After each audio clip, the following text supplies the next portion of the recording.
Hello दोस्तों, नमस्कार। हिंदी साहित्य जगत में आप सभी बच्चों का स्वागत है। दोस्तों, आज हम लोग कक्षा 10 की हिंदी पाठ्य पुस्तक स्पर्श के पाठ संख्या 11, जिसमें एक बहुत ही सुंदर सा रेखा चित्र है, जिसका शीर्षक है तीसरी कसम के शिल्पकार शैलेंद्र। आज हम लोग इस रेखा चित्र को पढ़ेंगे। दोस्तों, इस रेखा चित्र के लेखक है प्रहलाद अग्रवाल। दोस्तों, यह इसे मैंने रेखा चित्र इसलिए कहा है क्योंकि तीसरी कसम के शिल्पकार, शिल्पकार मतलब होता है बनाने वाले, और बनाने वाले कौन है? तो शैलेंद्र। दोस्तों, तीसरी कसम एक मूवी का नाम है, फिल्म का नाम है, और तीसरी कसम साहित्य की एक कहानी पर लिखी गई है, जिसकी कथा, जिसका ये उपन्यास पर बनी हुई ये मूवी है, और इस उपन्यास के लेखक है फणीश्वर नाथ रेणु, तीसरी कसम के। और फणीश्वर नाथ रेणु द्वारा रचित ये उपन्यास तीसरी कसम पर ही मूवी बनी है, तीसरी कसम। और इस मूवी को बनाने वाले हैं शैलेंद्र। और शैलेंद्र जी के जीवन के ऊपर, या एक तरीके से कहें उनका जो अपना व्यक्तित्व है, उस पर उन्होंने, किन्होंने, प्रहलाद अग्रवाल जी ने बहुत ही सुंदर तरीके से, एक तरीके से अब कहा जाए तो एक वृतांत लिखा है। तो यदि हम किसी व्यक्ति के ऊपर के द्वारा, उनके व्यवहार, उनके द्वारा किसी काम का हम हूबहू वर्णन करते हैं कुछ अंश तक ही, तो वो रेखा चित्र कहलाता है। मतलब किसी व्यक्ति के बारे में एक चित्र खींचना, और वो लिखकर खींचना, ना कि कलर पेंसिल से खींचना, वो रेखा चित्र कहलाता है। तो तीसरी कसम मूवी को बनाने वाले हैं, फिल्म को बनाने वाले हैं शैलेंद्र, और उस फिल्म में काम करने वाले हैं राज कपूर साहब। ये बहुत पुरानी मूवी है। यदि आप लोगों को कभी सही टाइम मिले तो आप लोग इस मूवी को जरूर देखें। तीसरी कसम में राज कपूर और वहीदा रहमान, ये दोनों ने मिलकर बहुत ही सुंदर अदाकारी की है, बहुत ही सुंदर अभिनय किया है। तो यदि कभी आप लोगों को समय मिले तो जरूर इस मूवी को देखिएगा।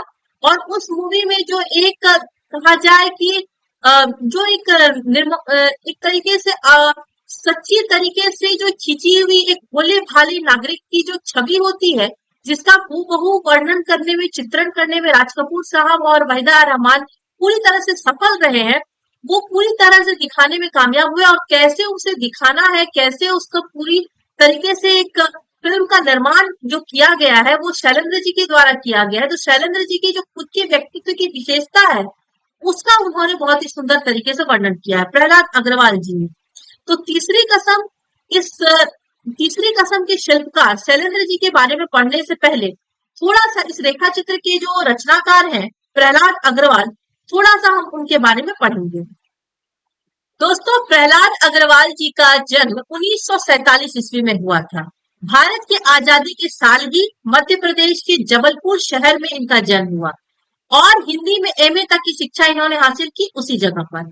किशोर अवस्था जब इनकी थी, किशोरावस्था, उस समय ये हिंदी फिल्मों में जो इतिहास और उसके फिल्मकारों का जो जीवन, अभिनय के बारे में जो बातें होती थी, उसके ऊपर चर्चा करना, उसके ऊपर, उसके विषय में पढ़ना, ये इनको किशोरावस्था से इनकी शौक रही थी। दोस्तों, प्रहलाद अग्रवाल जी सतना के शासकीय स्वशासी स्नातकोत्तर महाविद्यालय में प्राध्यापन का कार्य भी कर रहे थे, और फिल्म से जुड़े हुए जो लोग होते थे, फिल्मों में बहुत कुछ लिखा जा चुका है, उसके ऊपर ये विचार करते थे, और उसके ऊपर लिखने में इनकी पूरी बहुत रुचि रहती थी। फिल्मों से जुड़े लोग, फिल्म में जो विशेषता है, उसके ऊपर लिखना उन्हें बहुत ज्यादा अच्छा लगता था। इनकी जो प्रमुख कृतियां है, वह है सातवां दशक, तानाशाह, मैं खुशबू, सुपरस्टार, राज कपूर, आधी हकीकत आधा फसाना, कवि शैलेंद्र, जिंदगी की गीत, जिंदगी की जीत में यकीन, प्यासा, चीर और तृप्त, गुरुदत्त, उत्ताल, उमंग, सुभाष घई की फिल्म कला, ओरे मांझी, विमल राय का सिनेमा, और महाबाजार के महानायक, 21वीं सदी का सिनेमा। दोस्तों, ये फिल्म जगत से जुड़े हुए ही चीजों पर ये ज्यादा लिखे हैं, तो ये इनकी विशेषता रही है। अब हम लोग थोड़ा सा पाठ परिचय से भी परिचित हो जाते हैं, क्योंकि पाठ परिचय से यदि हम लोग परिचित होते हैं तो पाठ को समझना हमारे लिए बहुत आसान और बहुत ही इंटरेस्टिंग हो जाता है। दोस्तों, पाठ प्रवेश में हमें यह बताया गया है, लेखक अपने जीवन के अनुभव को इस पे बताते हैं कि साल के किसी महीने का शायद ही कोई ऐसा शुक्रवार होता होगा जब कोई फिल्म सिने पर्दे पर ना पहुंचती होगी, कोई ऐसा फिल्म प्रदर्शन प्रोड्यूस नहीं होता होगा साल के शुक्रवार में, मतलब हर महीने के जो हर शुक्रवार होते थे उसमें कोई ना कोई फिल्म निकलती ही थी। इनमें से कुछ सफल होती थी और कुछ असफल, मतलब कुछ हिट हो जाती थी, कुछ फ्लॉप हो जाती थी। कुछ दर्शकों को कुछ अरसे तक याद रहती थी, काफी वर्षों तक उन्हें याद रह जाती थी, और कुछ को वो सिनेमा घर के बाहर निकलते ही भूल जाते थे, मतलब वो फ्लॉप मूवी। लेकिन जब कोई फिल्मकार किसी साहित्यिक कृति को पूरी लगन और ईमानदारी से पर्दे पर उतारता है, उसकी फिल्म न केवल यादगार बन जाती है बल्कि लोगों के मनोरंजन करने के साथ ही उन्हें कई बेहतर संदेश देने में भी कामयाब होती है। मतलब फिल्म तो सफल और असफल यही होते हैं, लेकिन यदि कोई फिल्मकार अपनी कला से साहित्य में जो कृति की गई है, साहित्यिक रचना जो है, उसके ऊपर पूरी लगन और ईमानदारी से कार्य करे और उसे पर्दे पर हूबहू उतार दे, और ना केवल उतारे बल्कि उस फिल्म को ऐसी बनाए कि वो यादगार बन जाए, लोगों का मनोरंजन भी करे और लोगों को एक बेहतर संदेश भी दे, तो ऐसे फिल्मकार की जितनी तारीफ की जाए उतनी कम है। और वैसे ही फिल्मकार ये शैलेंद्र जी हैं, जिनके बारे में हम लोग पढ़ेंगे।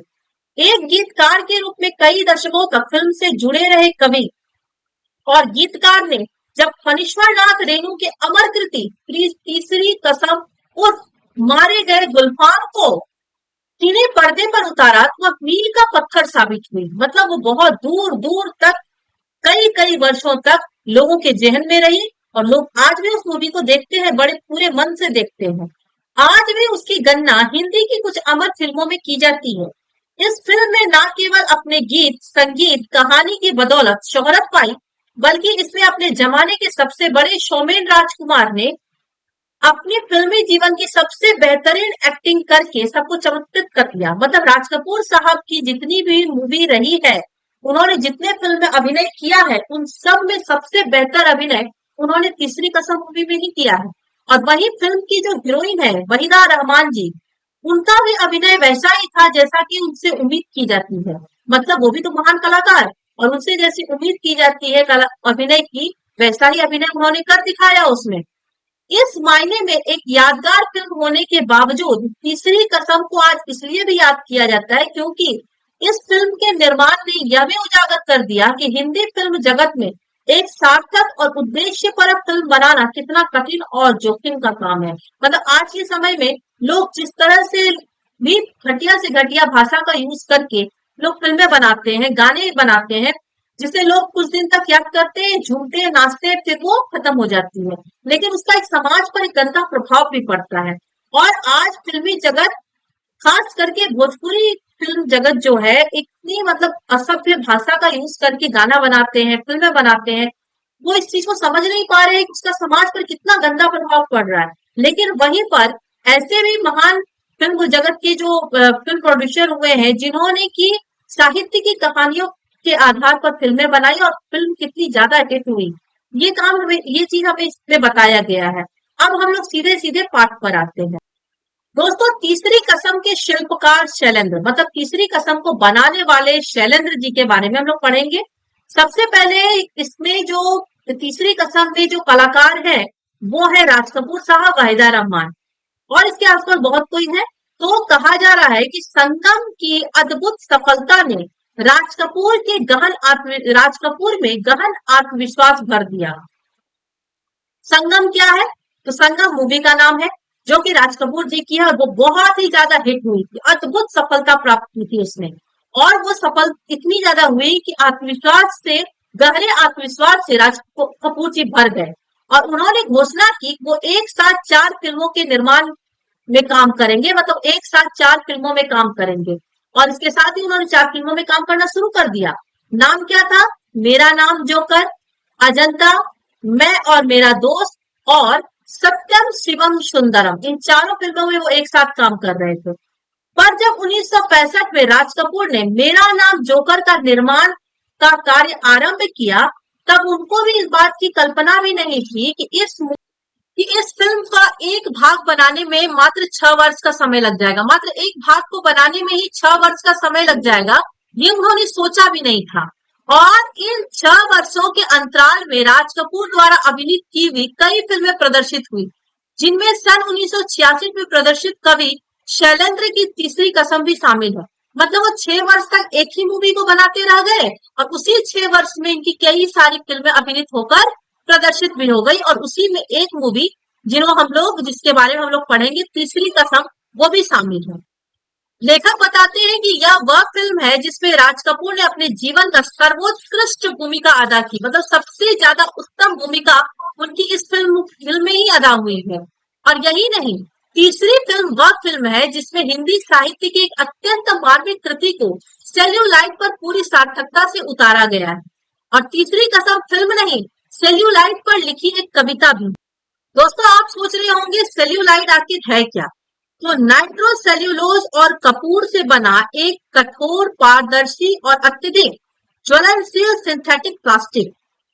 मतलब अगर हम कहें तो ऐतिहासिक रूप से मूवी और फोटोग्राफिक फिल्म बनाने के लिए इसका उपयोग किया जाता था और जिसके कारण यह सिनेमा या फिल्म के लिए पर्याय बन गया। और फिल्म क्षेत्र में फोटोग्राफिक फिल्म बनाने में इसका सबसे ज्यादा उपयोग किया जाता है। तीसरी कसम शैलेंद्र के जीवन की पहली और अंतिम कहानी थी, मतलब शैलेंद्र जी के द्वारा बनाई गई या पहली और अंतिम मूवी, मतलब इससे पहले भी उन्होंने कोई मूवी नहीं बनाई, उसके बाद भी उन्होंने कोई मूवी नहीं बनाई। और तीसरी कसम को राष्ट्रपति स्वर्ण पदक भी मिला, बंगाल फिल्म जर्नलिस्ट एसोसिएशन द्वारा सर्वश्रेष्ठ फिल्म और कई अन्य पुरस्कारों से भी सम्मानित किया गया। मास्को फिल्म फेस्टिवल में भी यह फिल्म पुरस्कृत हुई। इसकी कलात्मकता की लंबी चौड़ी तारीफें भी हुई और इसमें शैलेंद्र की संवेदनशीलता पूरी शिद्दत के साथ वहां मौजूद है। उन्होंने ऐसी फिल्म बनाई थी जिसे सच्चा कवि हृदय ही बना सकता था, जिसके अंदर सच्चा कवि हृदय है, मतलब वो किसी के दुख को समझ सकता है, किसी की सुख को देखकर खुश हो सकता है। मतलब एक सच्ची स्वाभाविक निर्मल मन वाला जो मन होता है, जो एक साधारण इंसान की कहानी होती है, वह दिखाने में वो सफल हुए हैं। शैलेंद्र ने राज कपूर की भावनाओं को शब्द दिए हैं, मतलब राज कपूर की जो खुद की भावनाएं हैं वो शैलेंद्र ने उसे शब्दों में पिरोया है, उन्हीं के शब्दों में, उन्हीं की आवाज में। राज कपूर ने अपने अनन्य सहयोगी की फिल्म में उतनी ही तन्मयता के साथ काम किया, किसी पारिश्रमिक की अपेक्षा किए बगैर। मतलब उन्होंने राज कपूर जी ने अपने जितने भी सहयोगी हैं उनकी फिल्मों में वो पूरे मन से काम करते थे और उन्हें किसी पारिश्रमिक की उम्मीद अपेक्षा भी नहीं रखते थे। जितनी पैसे उन्हें मिली वो उसी में खुश होते थे, मांगते भी नहीं थे। शैलेंद्र ने लिखा था कि वे राज कपूर के पास तीसरी कसम की कहानी सुनाने पहुंचे तो कहानी सुनकर उन्होंने बड़े उत्साह पूर्वक काम करना तो स्वीकार कर लिया, परंतु गंभीरता पूर्वक बोले कि मेरा पारिश्रमिक एडवांस ही देना होगा, जहां ये कभी भी मांगते ही नहीं थे। और यहाँ पर वो कहते हैं कि मुझे पारिश्रमिक पूरी एडवांस रूप से आपको देनी पड़ेगी, फिर मैं काम करूंगा। शैलेंद्र को इसकी उम्मीद बिल्कुल भी नहीं थी कि राज कपूर जी जिंदगी में इस तरीके से कर सकते हैं, लेकिन राज कपूर की जिंदगी भर की दोस्ती का यह बदला देंगे, ये इसका भी उनको उम्मीद नहीं था। शैलेंद्र का मुरझाया हुआ चेहरा देखकर राज कपूर जी ने मुस्कुराते हुए कहा, निकालो 1 रुपया, मेरा पारिश्रमिक पूरा एडवांस। मतलब उन्होंने, उनका चेहरा उतरा हुआ था क्योंकि उनके पास अभी पूरे पैसे देने के लिए उतने पैसे नहीं थे। तो उन्होंने सोचा था कि फिल्म प्रोड्यूस हो जाएगी, जो कमाई होगी उससे फिर इनको दे देंगे, लेकिन इन्होंने कहा कि मुझे पूरे एडवांस में आपको देने पड़ेंगे। तो वो तुम्हारा चेहरा तो मुरझा गया। तो फिर राज कपूर जी ने मुस्कुराते हुए कहा कि मेरा पारिश्रमिक है 1 रुपया और मुझे अभी तो पूरा का पूरा एडवांस के रूप में।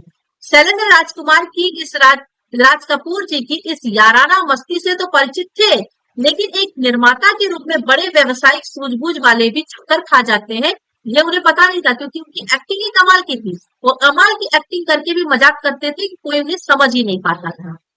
शैलेंद्र तो फिल्म निर्माता बनने के लिए सर्वथा अयोग्य थे, क्योंकि वो तो एक तरीके से कवि थे और फिल्म निर्माता की जो उनकी जो एक विशेष योग्यता होनी चाहिए वो शायद उनके अंदर नहीं था, तो इस मामले में वो अयोग्य थे। राज कपूर एक अच्छे मित्र, एक सच्चे मित्र की हैसियत से शैलेंद्र को फिल्म की असफलता के खतरों से आगाह भी किया कि ये आपकी फिल्में असफल भी हो सकती है।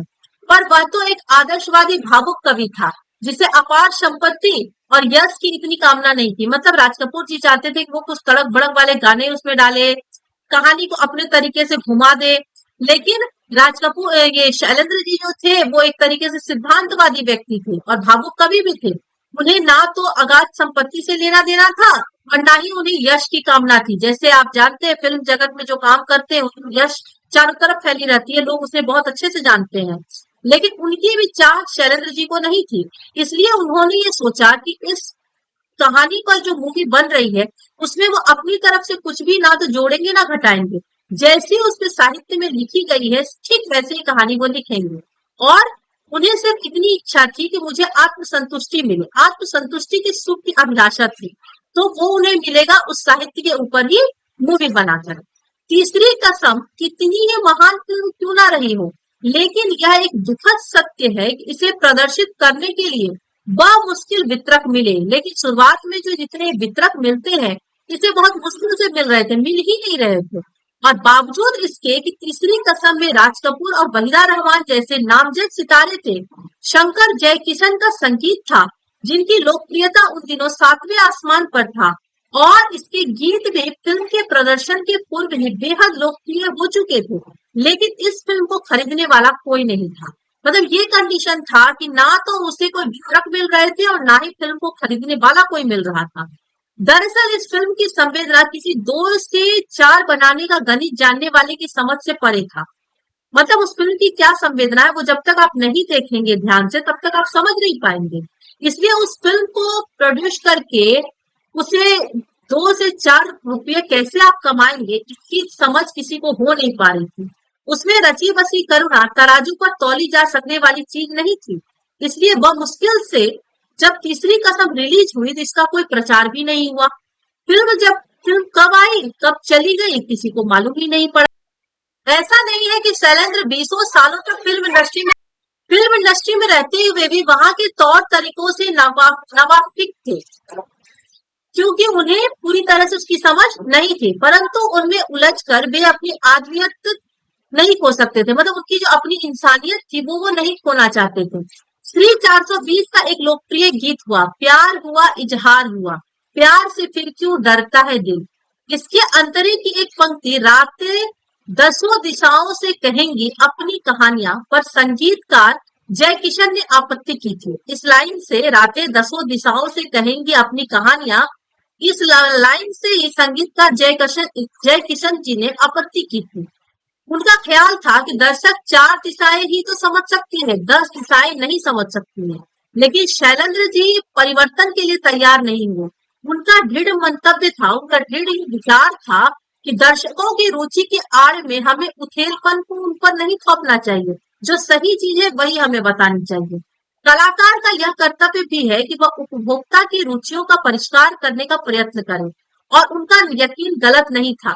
यही नहीं, वे बहुत अच्छे गीत भी थे, गीत भी जो उन्होंने लिखे बेहद लोकप्रिय हुए। उन्होंने गीत भी लिखे थे जो कि बहुत ही लोकप्रिय हुए।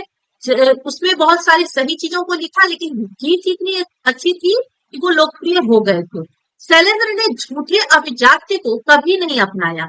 झूठे जो चीजें होती है, चाहे वो कितनी चमक दमक से भरी हो, वो उन्होंने कभी भी स्वीकार नहीं किया। उनके गीत भाव प्रबंध थे, दुरूह नहीं। भाव से भरी हुई थी, कठिनता उसमें बिल्कुल नहीं थी। जैसे गीत है, मेरा जूता है जापानी, ये पतलून इंग्लिस्तानी, सर पे लाल टोपी रूसी, फिर भी दिल है हिंदुस्तानी। यह गीत शैलेंद्र ही लिखे थे, ये शैलेंद्र ही लिख सकते थे, ये उन्होंने बताया। शांत नदी का प्रवाह और समुद्र की गहराई लिए हुए है। मतलब एक शांत नदी का प्रवाह और समुद्र में जो गहराई होती है वो उनके अंदर बसी हुई थी। यही विशेषता उनकी जिंदगी की थी, और यही उन्होंने अपनी फिल्म के द्वारा भी साबित किया था। तीसरी कसम यदि एकमात्र नहीं तो चंद उन फिल्मों में से है जिन्होंने साहित्य रचना के साथ साथ 100% न्याय किया हो। शैलेंद्र ने राज कपूर जैसे स्टार को हीरामन बना दिया। हीरामन, जो कि राज कपूर साहब तीसरी कसम में जो अभिनय किए हैं उसमें उनका नाम हीरामन है, और हीरामन और राज कपूर दोनों में कोई अंतर नहीं। राज कपूर साहब तो बहुत महान कलाकार थे, उन्होंने कई फिल्मों में काम किया, बहुत पैसे वाले भी हैं, ये बहुत धनी इंसान। लेकिन हीरामन का अभिनय क्या है, वो एक साधारण गांव का वासी और एकदम गरीब, एक एक जिससे कहते हैं सीधा साधा ग्रामीण इंसान, वही है। और राज कपूर जिस तरीके से हीरामन का रोल कर रहे हैं, अभिनय कर रहे हैं, ऐसा लग रहा है जैसे वो सचमुच हीरामन ही हो। हीरामन पर राज कपूर हावी नहीं हो सका और छीट की सस्ती साड़ी में लिपटी हीराबाई। हीराबाई कौन है? वहीदा रहमान, जिनकी प्रसिद्ध ऊंचाइयों को बहुत पीछे छोड़ दिया था। मतलब वहीदा रहमान क्या है? वो भी एक महान कलाकार है और वो भी बहुत धनी इंसान। लेकिन हीराबाई जो कि एक नाटक कंपनी में काम करती है और उनकी जो एक साधारण जीवन शैली है, वहीदा रहमान उसी में पूरी तरह से ढली हुई। उन दोनों के बीच में कोई अंतर नहीं था। कजरी नदी के किनारे उकड़ू बैठा हीरामन जब गीत गाते हुए हीराबाई से पूछता है, मन समझती है ना आप? तब हीराबाई जुबान से नहीं, आंखों से बोलती है। मतलब वो एक नदी के किनारे, जिसका नाम है कजरी नदी, उसके किनारे उकड़ू अवस्था में वो बैठता है और उस समय हीरामन गीत गाते हुए हीराबाई से पूछता है, मतलब वहीदा रहमान से, कि आप मन समझती है कि नहीं? तो हीराबाई उस बात का उत्तर जो देती है वो जुबान से नहीं देती है, बल्कि आंखों से देती है। उन्होंने जिस प्रकार अपनी नजरों से अपनी बातें कही, दुनिया भर के शब्द उस भाषा को अभिव्यक्ति नहीं दे सकते। ऐसी सूक्ष्मताओं से स्पंदित तीसरी कसम थी। अपनी मस्ती में डूबकर झूमते गाते गाड़ीवान चलत मुसाफिर मोह लियो रे पिंजड़े वाली मुनिया, टप्पर गाड़ी में हीराबाई को जाते हुए देखकर उनके पीछे दौड़ते गाते बच्चों का हुजूम। बच्चे गाते हुए जा रहे थे गाड़ी के पीछे और क्या गा रहे थे? लाली लाली डोलिया में लाली रे दुल्हनिया। एक नौटंकी की बाई में अपनापन खोज लेने वाला सरल हृदय गाड़ीवान। मतलब नौटंकी की बाई कौन है? तो हीराबाई, जो कि जिनका अभिनय कर रही है वहीदा रहमान जी। और एक सरल हृदय वाले गाड़ीवान कौन है? तो हीराबाई तो वहीदा रहमान है और गाड़ीवान हीरामन। इन दोनों के बीच में एक तरीके से प्रेम की भावना जग जाती है और अभावों की जिंदगी जीते लोगों के जो एक सपनीले कहे होते हैं, जो एक सिंपल सी जिंदगी होती है, वो साफ उन लोगों में दिखाई देती है। हमारी फिल्मों की सबसे बड़ी कमजोरी होती है लोक तत्व का अभाव। वे जिंदगी से दूर होती है। यदि त्रासद स्थितियों का चित्रांकन होता है तो उन्हें ग्लोरीफाई किया जाता है और दुख का ऐसा विभत्स रूप प्रस्तुत होता है जो दर्शकों का भावनात्मक शोषण कर सके। मतलब फिल्मों में क्या होता है, वो एक जो सच्चाई वाली चीजें होती है, जो जिंदगी में मूल रूप से होती है, उससे वो बहुत दूर होती है। लोक तत्व जो मतलब जो संसार में हो रहा है, वो उसका पूरी तरह से अभाव दिखाई देता है। त्रासद स्थितियों का चित्रांकन होता है, उन्हें ग्लोरीफाई भी किया जाता है। दोस्तों, ग्लोरीफाई क्या है? एक तरीके से कहें तो किसी भी चीज का गुणगान करना, उसकी प्रशंसा करना। कुछ भी मूवी बना दिया, कुछ भी गाने हो गए और उसकी क्या करते हैं लोग? प्रशंसा करने लग जाते हैं, जबकि वो प्रशंसा के योग्य नहीं है। फिर भी तो ऐसी चीजों को ग्लोरीफाई किया। दुख का ऐसा विभत्स रूप प्रस्तुत होता है जो दर्शकों का भावनात्मक शोषण कर सके। और तीसरी कसम की यह खास बात थी कि वह दुख को भी सहज स्थिति में जीवन सापेक्ष प्रस्तुत करती है। मैंने शैलेंद्र को गीतकार नहीं कवि कहा है। वे सिनेमा की चकाचौंध के बीच रहते हुए भी यश और धन इच्छा से कोसों दूर थे। उन्हें ना तो धन चाहिए ना तो यश चाहिए। जो बात उनकी जिंदगी में थी वही उनके गीतों में भी थी। उनके गीतों में सिर्फ करुणा नहीं, जूझने का संकेत भी था और वह प्रक्रिया भी मौजूद थी जिसके तहत अपनी मंजिल तक वो। दोस्तों, शैलेंद्र जी के गीतों में सिर्फ करुणा नहीं बल्कि जूझने का संकेत, अपने जीवन में जो तकलीफ है, कष्ट है, संघर्ष है, उसे जूझने की प्रेरणा मिलती है और वह सारी प्रक्रिया मौजूद रहती है जिसके तहत इंसान अपनी मंजिल को पा सकता है, अपने लक्ष्य तक पहुंच सकता है। व्यथा आदमी को पराजित नहीं करती है। मतलब जीवन में यदि दुख दर्द हो, मुश्किलें हो, तो वह आदमी को पराजित किसी भी हाल में नहीं करती है। और क्या करती है फिर वो उसे आगे बढ़ने का संदेश देती है। शैलेंद्र ने तीसरी कसम को अपने भाव का सबसे सर्वश्रेष्ठ तथ्य प्रदान किया है। मतलब उनके अंदर जो भाव है, दूसरों के प्रति जो करुणा है, उसका एक सर्वश्रेष्ठ चीज आपको तीसरी कसम में देखने को मिलेगा। तीसरी कसम मूवी यदि आप लोगों को कभी मौका मिले तो जरूर देख लीजिएगा। मुकेश की आवाज में शैलेंद्र का यह गीत तो अद्वितीय बन गया। क्या गीत है वो? सजनवा बैरी हो गए हमार चिठिया हो तो हर कोई बाँचे, भाग ना बाँचे कोई। मतलब सजनवा बैरी हो गए हैं और हमारी जो चिट्ठियां है, मतलब चिट्ठी मतलब चिट्ठी, पत्र, उसे तो हर कोई बांटता है, उसे तो हर कोई बांटता है, लेकिन कोई भी हमारे भाग्य को ना बांचे। मतलब हमारे भाग्य को कोई भी बांटने का साहस नहीं कर पाता है। हमारे जीवन में जो मुश्किलें हैं, तकलीफ है, उसे कोई नहीं बांट पाता। अभिनय के दृष्टिकोण से तीसरी कसम राज कपूर की जिंदगी की सबसे हसीन फिल्म थी। राज कपूर जिन्हें समीक्षक और कला मर्मज्ञ की आंखों से बात करने वाला कलाकार मानते हैं, तीसरी कसम में मासूमियत के चरमोत्कर्ष को छूते हैं। मतलब राज कपूर कैसे है, एक समीक्षक के रूप में कला मर्मज्ञ वाले व्यक्ति, वो आंखों से बात करने वाले कलाकार है, लेकिन तीसरी कसम में उनकी मासूमियत जो है वो पूरी तरह से चरमोत्कर्ष को छूती है। मतलब वो जो मासूमियत वाले सीधे साधे इंसान का जो उन्होंने रोल किया है, अद्भुत, अद्वितीय है वो। अभिनेता राज कपूर जितनी ताकत के साथ तीसरी कसम में मौजूद है, उतना जागते रहो में भी वो नहीं है। जागते रहो में राज कपूर के अभिनय बहुत सराहा गया था, लेकिन तीसरी कसम वह फिल्म है जिसमें राज कपूर अभिनय नहीं करते हैं, वह हीरामन के साथ ही एकाकार हो गए हैं। हीरामन जो कि उसमें उसके जो वो जिसका रोल उन्होंने किया है वह है हीरामन, जो गांव का एक साधारण व्यक्ति है। और राज कपूर ने जिस प्रकार हीरामन का रोल किया है, मतलब आप कह सकते हैं कि राज कपूर और हीरामन में कोई अंतर नहीं रह गया, वो दोनों ही एक बन गए हैं। खालिस देहाती बुच्च गाड़ीवान जो सिर्फ दिल की जुबान समझता है, वह सिर्फ दिल की जुबान समझता है, दिमाग की नहीं, जिसके लिए मोहब्बत के सिवा किसी दूसरी चीज का कोई अर्थ ही नहीं है। बहुत बड़ी बात यह है कि तीसरी कसम राज कपूर के अभिनय जीवन का वह मुकाम है जब वह एशिया के सबसे बड़े शोमैन के रूप में स्थापित हो चुके थे, सबसे बड़े कलाकार के रूप में वो स्थापित हो चुके थे। तब उन्होंने एक सिंपल से इंसान का के जीवन का रोल उन्होंने किया, और इस फिल्म में काम करने के बदले में उन्होंने कितने रुपए लिए थे? मात्र 1 रुपये। उनका अपना व्यक्तित्व एक किंवदंती बन चुका था, लेकिन तीसरी कसम में वह महिमामय व्यक्ति पूरी तरह हीरामन की आत्मा में उतर गया है। वह कहीं हीरामन का अभिनय नहीं करता, अपितु खुद हीरामन में ढल गया है। मतलब वो हीरामन का रोल उसमें नहीं कर रहे हैं, बल्कि एक तरीके से वो पूरी तरीके से हीरामन में ढल चुके हैं।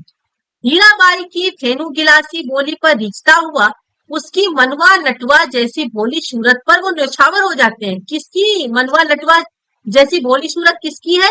हीराबाई। हीराबाई कौन? वहीदा रहमान। और वहीदा रहमान जी उस फिल्म में किसका रोल करती है? तो नाटक कंपनी में काम करने वाली एक कलाकार के रूप में। उसकी भोली पूरी तरह से उनकी भोली सूरत पर वो न्यौछावर, और उनकी भोली सूरत पर न्यौछावर होता हुआ और हीराबाई की तनिक से उपेक्षा पर अपने अस्तित्व सच्चा हीरामन बन गया है। मतलब राज कपूर जी ने जो रोल किया है वो एक कलाकार के तौर पर नहीं, मानो वो पूरी तरह से हीरामन ही बन चुके हैं। तीसरी कसम की पटकथा मूल कहानी के लेखक फणीश्वर नाथ रेणु ने स्वयं तैयार की थी। मतलब तीसरी कसम की जो कथा है उसे लिखने वाले कौन? फणीश्वर नाथ रेणु। और कहानी का रेसा रेसा उसकी छोटी से छोटी बारीकियां फिल्म में पूरी तरह से उतार दिया गया, और उतारा किन्होंने? शैलेंद्र जी ने। तो अब आप लोग समझ गए इस कहानी के लेखक कौन है? फणीश्वर नाथ।